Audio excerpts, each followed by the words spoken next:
de Psicólogos de Lima, el doctor Manuel Silva Aguilar. Doctor Manuel Silva, qué gusto de verlo después de buen tiempo. Muy buenas noches, bendiciones. Buenas noches, Miguel. Buenas noches con todos tus audientes. Gracias a usted. Viene de un evento en Huánuco, ¿qué tal le fue? Sí, muy bien, muy bien. Estuvimos en una conferencia ahí con un colegio. Casualmente tocamos varios temas, tanto para los padres de familia como para los docentes. Ahora vamos a conversar. Recuerdo que hace meses atrás conversábamos del grave problema de salud mental en el país. Hoy día, bueno, ayer exactamente, la Organización Mundial de la Salud ha dado un dramático informe y yo lo parafraseaba así: uno, dos, tres, cuatro. Alguien se acaba de suicidar en alguna parte del mundo. Dice la Organización Mundial de la Salud que cada 4 segundos alguien se suicida en algún punto del planeta. ¿Qué está ocurriendo, doctor Silva, en la humanidad primero y qué está ocurriendo en nuestro país? Y comentamos un caso de los últimos días, un adolescente suicidado en la selva peruana, en la región de San Martín, gente que por razones que no parecieran ser extremas, se suicida. ¿Qué es lo que ocurre? ¿Estamos enfermos como sociedad en todo el mundo? Bueno, a mí me parece de que en primer lugar nuestra civilización va desarrollando costumbres más productivas que humanistas, ¿no? Entonces, la competencia comercial, económica de los países hace de que haya demasiada presión laboral, demasiada presión social, la competitividad entre las personas y todo esto va deshumanizando, ¿no? Todo esto va siendo una carrera muy fría. Entonces empiezan a presentarse estos problemas en las personas debido a que la presión, el estrés, debido a la falta afectiva común, digamos, entre las personas, hace que se vaya deteriorando esta esperanza de vida o esta motivación, ¿no? Todas las personas somos seres afectivos, principalmente, y necesitamos este contacto humano, esta relación satisfactoria, ¿no? Entonces todo esto va haciendo que en el mundo cada vez vayan habiendo más problemas de salud mental, ¿no? Y en el Perú, pues, ¿qué hablamos? A esto le tenemos que condimentar que los casos de salud mental han aumentado 2021, 2022, 2023. Teníamos, por ejemplo, 1.300.000 casos en 2021. El 2022 subieron a 1.600.000. Y solamente en este primer trimestre ya estábamos en 500.000. Entonces, la cifra obviamente iba a pasar de largo porque solamente hablamos de un trimestre, ¿no? En comparación del año pasado. Entonces, los casos de salud mental nuestro país se agravan debido a también la falta de métodos, medios o atención del Estado para la atención de salud mental. Cano, esto en los últimos días hemos visto, y quiero puntualizar este tema, hemos visto, por ejemplo, que en los colegios se llevan los niños cosas que antes no se veían, ¿no? Llevan los niños un revólver, llevan los niños una manopla, golpean al compañero con una manopla. Los casos de violencia contra la mujer son extremos, ya no son esporádicos, sino por semana vemos uno o dos que se denuncian o que se visualizan, y cuántos otros que no se visualizan, que es esta violencia casera, donde las parejas ya se han enfermas, siguen en esta relación tóxica y nadie dice nada, pero los golpes van y vienen. Todo esto puede llevarnos a que en el Perú también el tema de suicidio sea una salida o la salida a este tipo de problemas en muchas personas, y crezca el número de casos. Bueno, los casos se supone que deben de seguir creciendo porque la sociedad sigue marchando sin hacer nada, porque el Estado sigue incapacitado de poder atender. Entonces, lo que yo estimo es que los casos deben de seguir aumentando, ¿no? No se está haciendo nada por prevenirlos, por frenar esos números. La persona que quiere suicidarse envía señales. ¿Podríamos reconocer nosotros a un familiar, a un amigo que está mandándonos estas señales? ¿Cuáles podrían ser las señales más evidentes? Bueno, para empezar, que empiezan a rondar sobre el tema de la muerte, ¿no? O sea, como que la vida no tiene sentido, a veces tengo ganas de morirme, o me voy a matar, ¿no? Así de repente en broma, porque obviamente la persona que ya está cayendo en este tema va pulseando a su entorno, ¿no? Como que va avisando. Por ejemplo, también el descuidarse de su arreglo personal, ¿no? O sea, ya cada vez desocuparse de estar bien por la falta de motivación que ya tiene. También tener algún comportamiento agresivo porque no, como no puede procesar, no sabe identificar, entonces agrede al medio externo a la persona que se le cruza, ¿no? Estar de alguna manera con esos pensamientos dándole vuelta por la cabeza. ¿Y qué pasaría si no existiéramos? ¿Qué pasaría si me muero?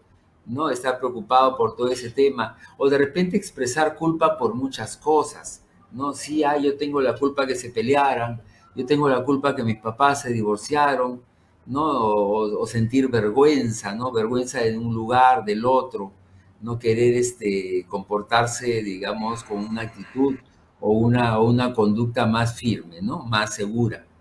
Son, entre otras, las ideas que nos pueden estar llamando nos deberían estar llamando la atención, ¿no? SIDA está atravesando necesariamente por un proceso depresivo, está en la etapa final de un proceso depresivo, está en la etapa media o no puede, o puede no haber aparentemente un estado depresivo y ocurrir otro tipo de circunstancias en su salud mental. Bueno, lo bueno sería de que la persona esta tenga personas que lo escuchen, ¿no? Aun cuando no hablan, ¿no? O sea, también yo puedo escuchar a una persona viéndolo cómo se está comportando.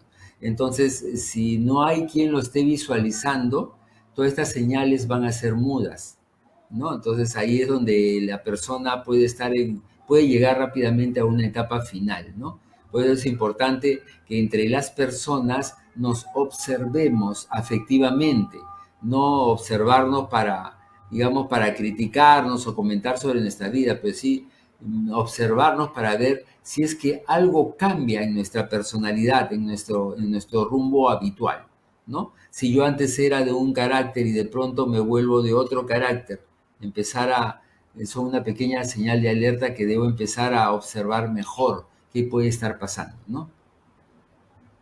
Señales quiere decir que realmente no quiero suicidarme porque estoy pidiendo ayuda de una u otra manera.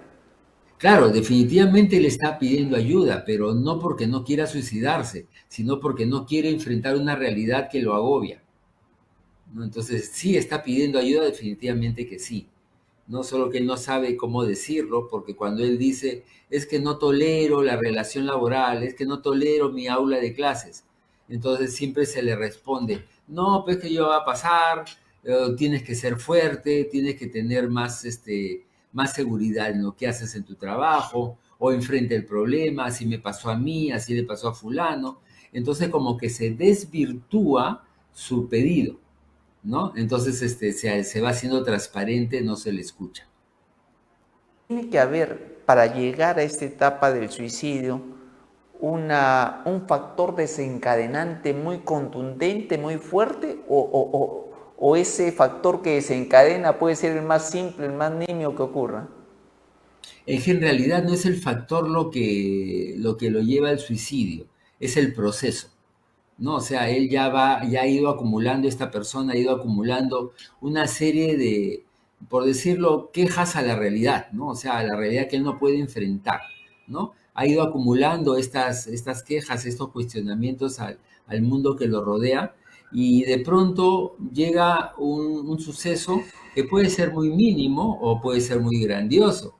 El tema es de que es la gota que derramó el vaso, ¿no? Y es ahí donde él toma la decisión, o mejor dicho, toma la conducta. ¿Puede ser este factor, doctor Silva, más que responsabilidad individual, una responsabilidad en primer lugar del propio sistema del Estado y en segundo, yo lo escuchaba, también de la familia por no darse cuenta de lo que está pasando con uno de los integrantes de su pequeño grupo social, ¿no? Yo diría que en primer lugar de la familia, ¿no? Y en segundo lugar del Estado. ¿Por qué razón? Porque es en la familia donde uno forma el sustento para la realidad, para enfrentarse a la realidad.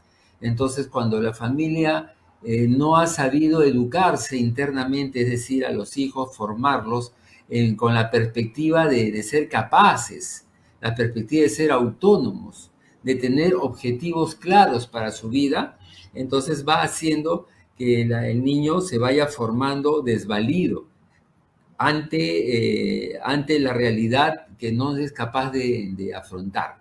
Entonces, una crianza o una formación, por ejemplo, sobreprotectora, en la que le quita al niño las herramientas para decidir, para enfrentarse, para resolver los problemas de su vida, entonces se va haciendo un sujeto pasible de dolor, ¿no? Un sujeto que va a generar su propio dolor y no va a saber enfrentarlo.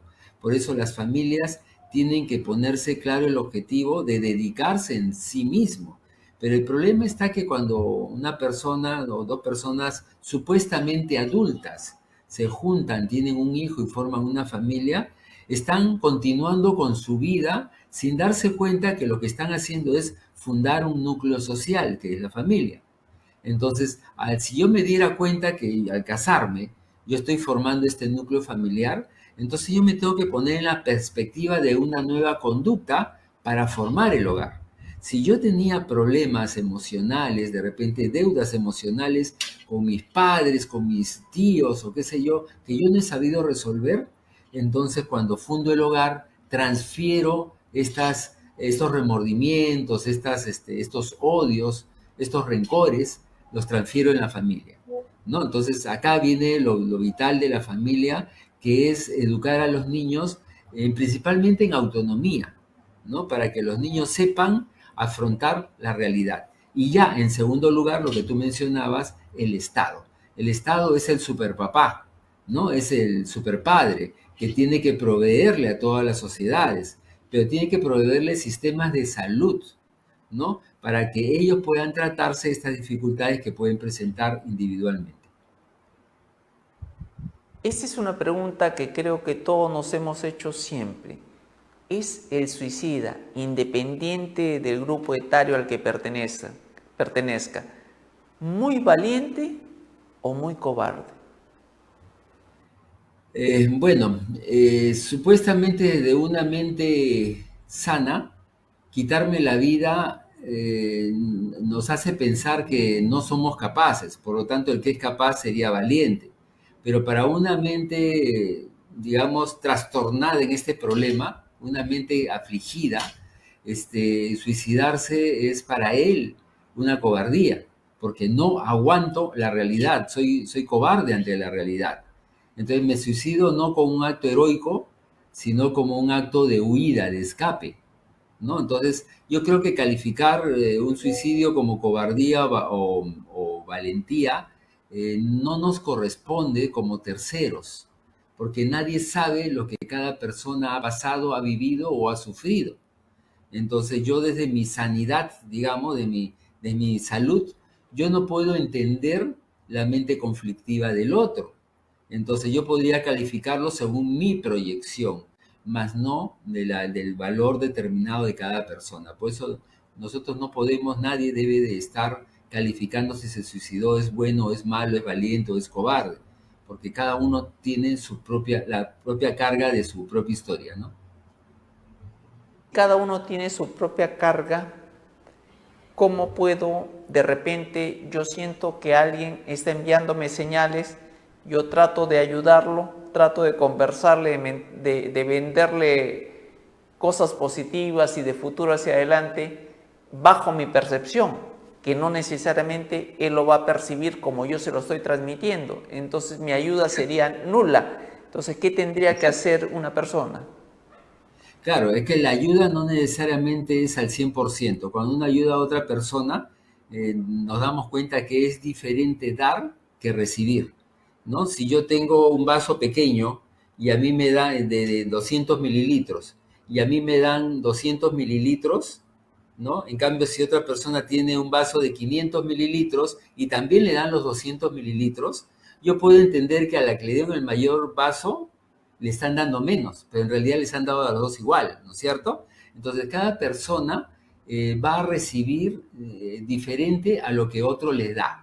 O sea, que si yo soy una persona que cargo con mi vida, pero sin embargo observo a una persona que está afligida y yo le doy un consejo, ese sería un primer paso, pero no debería ser el total, porque en realidad el segundo paso es buscarle una ayuda médica para esa persona.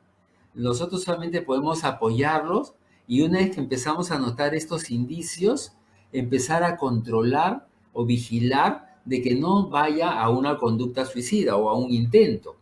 Más bien, apenas yo veo esto, doy un poco de confianza, de esperanza a la persona que he observado, pero paralelamente busco ayuda profesional, porque un profesional puede evaluar el nivel de gravedad de esta depresión y encima puede medicarlo para que pueda ayudarlo con esa depresión y así evitar este suicidio. Que el suicida puede tener una mente autodestructiva en determinado momento. El delincuente, por ejemplo, que sale a herir, a matar, a dañar a la otra persona, en cierta forma también tiene una mente autodestructiva porque sabe que puede merecer una respuesta que lo destruya finalmente, ya sea atrapándolo de por vida, encarcelándolo de por vida o inclusive matándolo. ¿Habría similitud en ese tipo de conductas autodestructivas? No, porque la persona que tú me estás refiriendo me hace pensar más en personas con un trastorno antisocial, como puede ser una psicopatía, ¿no? Un sociópata, en los cuales ellos carecen de sentimientos, o mejor dicho, de la empatía del prójimo. Él puede saber lo que piensa o sienten los demás, pero no puede ponerse en su lugar. Entonces, cuando le inflige un daño o un dolor o la muerte misma, ellos no están sintiendo que están haciendo algo malo, sino como que ellos es un recurso de supervivencia para ellos, que se ven empujados a delinquir, se ven empujados a matar o a robar, no involuntariamente, sino porque este trastorno se los facilita de alguna manera. Entonces, no es que sean autodestructivos, porque ellos siempre piensan que van a tener éxito. En cambio, el suicida es autodestructivo porque es su consecuencia del tratar de huir de una realidad que no soporta. Decano, como sociedad, ¿qué tendríamos que hacer si caemos en que todos esos problemas forman parte del deterioro de nuestra salud mental social? ¿Qué tendríamos que hacer? ¿Qué tendría que hacer el Estado? ¿Qué podría hacer? Y en algún momento usted decía que como colegio de psicólogos voy a intentar conversar con las autoridades de educación. ¿Qué más se podría hacer para evitar que estas cifras tan terribles de violencia, de autodestrucción, sigan ocurriendo? Bueno, partimos desde el punto de vista individual, como personas, lo que ya habíamos conversado, ¿no? Observar estas señales posibles en las personas de nuestro entorno. En segundo lugar, como sociedad, tenemos de que exigir mejor sistema de seguridad, de salud, antes que cualquier otro tema, porque hay temas que exigimos, el hospital, el puente, la carretera, pero sin embargo el problema de salud mental es un problema que no sabemos en qué o a quién va a empezar a surgir. Entonces nuestras sociedades tienen que saber exigir que hayan estos servicios que nos ayuden a todos finalmente, porque todos padecemos de una u otra manera de algún problema de salud mental dada la condición de nuestro país, de nuestra economía y del mundo en general. Y como Estado, el Estado tiene que decidir a qué le da más peso. Yo sé que el Estado tiene un gran problema o conflicto habitualmente de ver si la educación es prioritaria, si la seguridad nacional es prioritaria, si la salud es prioritaria, pero entendamos que el tema de salud viene a ser prioritario porque de qué nos sirve un programa económico, de qué nos sirve la construcción de obra social o civil si las personas en sí se están destruyendo, si las personas en sí se están deteriorando.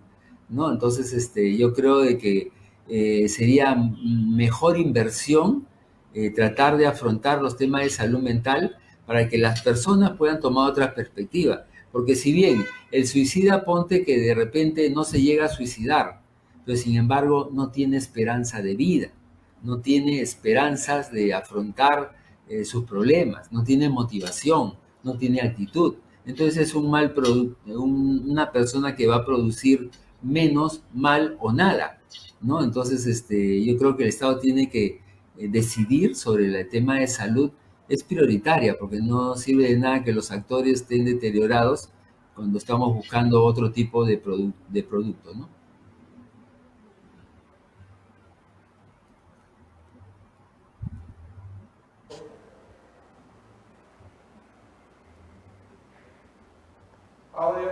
Audio. ¿Se Para fue el audio? ayudar. Sí, Miguel, te escucho.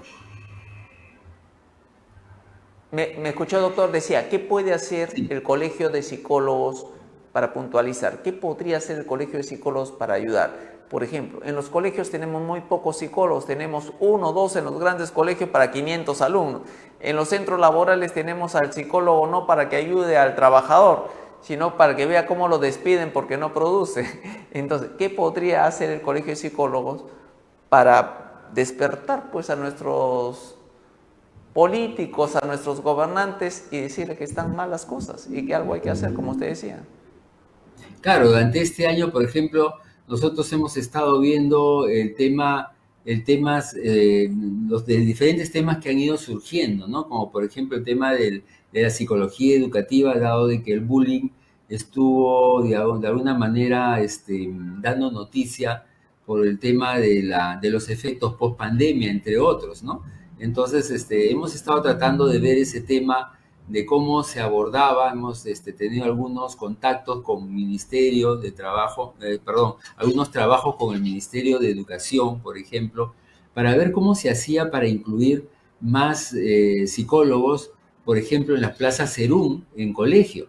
Pues normalmente el Serún es para el área clínica, pero también podría hacerse un Serún en el área educativa, otro Serún en el área organizacional, ¿no? Cosa que así se pueden incluir más profesionales de la salud psicológica para trabajar todos estos temas en diferentes campos del Estado, ¿no?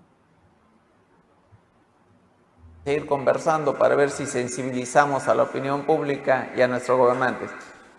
Muy buenas noches, Exacto. bendiciones, gracias, Gracias, Miguel. Muchas gracias a todos tus televidentes. muy amable. Bien, hemos conversado no solo el suicidio, que es un problema en el que acaba de poner el dedo la Organización Mundial de la Salud, sino, y que es preocupantísimo, y yo le digo, le vuelvo a hacer lo mismo que hice antes, 1, 2, 3, 4, alguien se acaba de volver a suicidar en alguna parte del mundo, es gravísimo, hay problemas de salud mental en la humanidad, hay problemas de salud mental en el país y no lo entendemos. Y bien decía el decano, Manuel Silva, hay que preocuparnos de la mejor inversión, que es el ser humano.